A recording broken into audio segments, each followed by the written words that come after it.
The U.S. and Israel now moving to phase 2 of Operation Epic Fury, shifting the focus to eliminating Iran's missile program. So this comes as the Israeli military begins another broad wave of attacks as they fight a two-front war against Iran and Hezbollah. I kind of feel they're welcoming the opportunity to fight Hezbollah. Chief foreign correspondent Trey Yingst joins us live from Tel Aviv with the latest on a new attack on Ayatollah Khamenei's underground bunker in Tehran. Trey.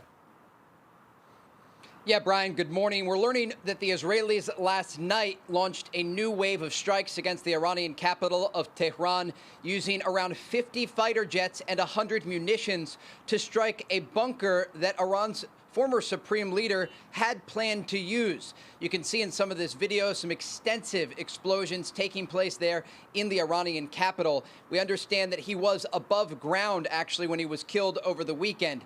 Now, today, Israel's Prime Minister Benjamin Netanyahu is holding different security assessments with top officials here as this war continues, approaching 1 week. The Israelis are still taking a variety of incoming fire, with cluster munition and ballistic missiles soaring through the skies of this country overnight. As that meeting was taking place, there were more sirens sounding, and last night you can see some of these missiles that were flying through the air of Tel Aviv.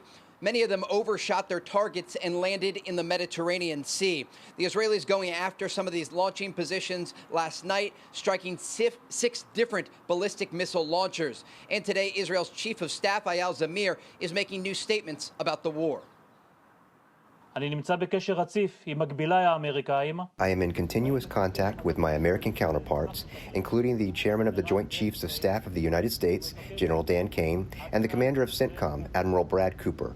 We are fighting based on shared interests and values. In this war, shoulder to shoulder, they are true friends. Through coordinated action, we are stripping the regime of its military capabilities and bringing it to strategic isolation and a point of weakness in which it has never been before. The Israelis are looking east, but they're also looking north as the Iran-backed militant group Hezbollah launches new attacks over the border. They've been striking the southern Dakhya neighborhood in Beirut quite heavily, with new strikes even in the last hour. This was the 26th round of strikes that they have launched against this Iranian proxy in Lebanon. There are many civilians that have evacuated the southern Dakhya neighborhood, and one of them is speaking out about what they heard. They threatened the Daya area, so we packed our things and left. Everyone left Daya. Now we're living a tragic life here, displaced. It's a miserable life. You know what it's like. We expect these strikes to continue against Hezbollah as the group is threatening to launch strikes deeper into Israel. Yesterday, there were multiple times where the Iranians and Hezbollah launched joint attacks against this country. Brian? So, Trey, is there a sense, I mean, the Israelis have to take care of Hezbollah, and when they started this fight, that was the opportunity. But is there a sense that the Iran war effort is paying a price for the Hezbollah focus? Israel taking assets away from the Iran fight to do this in Lebanon? There's such a high level of coordination. There were plans in place for this very scenario. And so the Israelis so far don't appear overwhelmed with their Air Force capability. They can fight on multiple fronts at the same time, as we've seen in the past.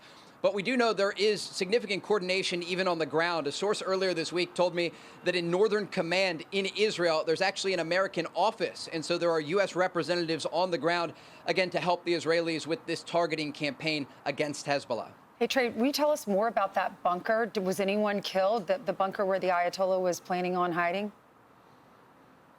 So Fox News is getting some new exclusive information about the strikes overnight and about this specific bunker. A senior Israeli official telling Fox News that at the time of the strike, when Operation Epic Fury began, when the Ayatollah Khamenei was actually killed, he was above ground. He did not go into this bunker.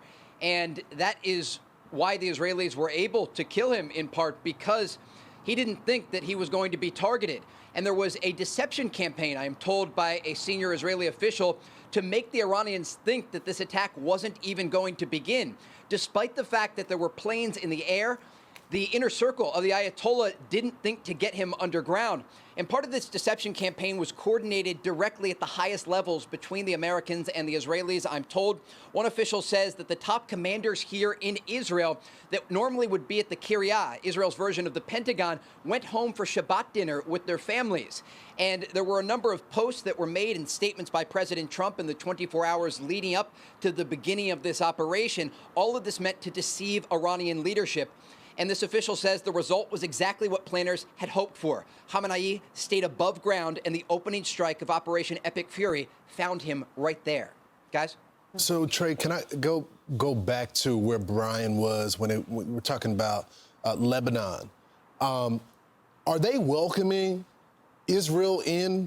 Because we already heard them tell the proxies to stand down. Don't get involved in this. So now are they welcoming Israel in to destroy this terror organization? So I want to give you a little bit of background on Lebanon first. I've reported on the ground in Beirut a number of times in the past, and it's a city that's divided, but it's also a country that is divided. There's the Christian population in Beirut, and they are centered around the northern part of Beirut. In the southern Dakhia neighborhood, this is where you have the Shia Muslims, the supporters of Hezbollah, and then further south, closer to the Litani River as well. And so we've heard actually this week from Lebanon's prime minister, who is calling on Hezbollah to stand down. Yesterday, the Lebanese government announced that they would arrest anyone with ties to Iran's IRGC. And this is a massive shift in posture than we had seen. Had we reported this to you a year ago, people wouldn't have taken it seriously. The Lebanese government was allowing Hezbollah to infiltrate into their ranks. But President Trump sent Tom Barak and Morgan Ortagus and others to the region and basically told the Lebanese government, if you support Hezbollah, the entirety of Lebanon is going to pay the price. And they listened, and they're continuing to listen to President Trump. And so you have a situation on the ground where the Israelis are going after these Hezbollah strongholds, but they're not striking other parts of Beirut. They are focusing on southern Beirut in the Dakhia neighborhood. They are moving ground forces into defensive positions in areas in the south of Lebanon. And they're also striking the Bekaa Valley, where Hezbollah stores many of their missiles and rockets. And so at this point, the Lebanese government is welcoming the ability to rid Hezbollah of their influence in the country. And we understand there's coordination behind the scenes to ensure that these statements remain strong, that Hezbollah knows they have no place in Lebanon, and that ultimately the Lebanese people are going to pay a price if they continue to attack. Huge. Yeah, very interesting. Thanks, Trey. So interesting that some of these cities, these are cities where, I mean, a lot of people here in New York that are from Lebanon, they say how wonderful Beirut is and what a wonderful city is. Same, different areas. Yeah, used to be, and now it's not safe to go. Yeah.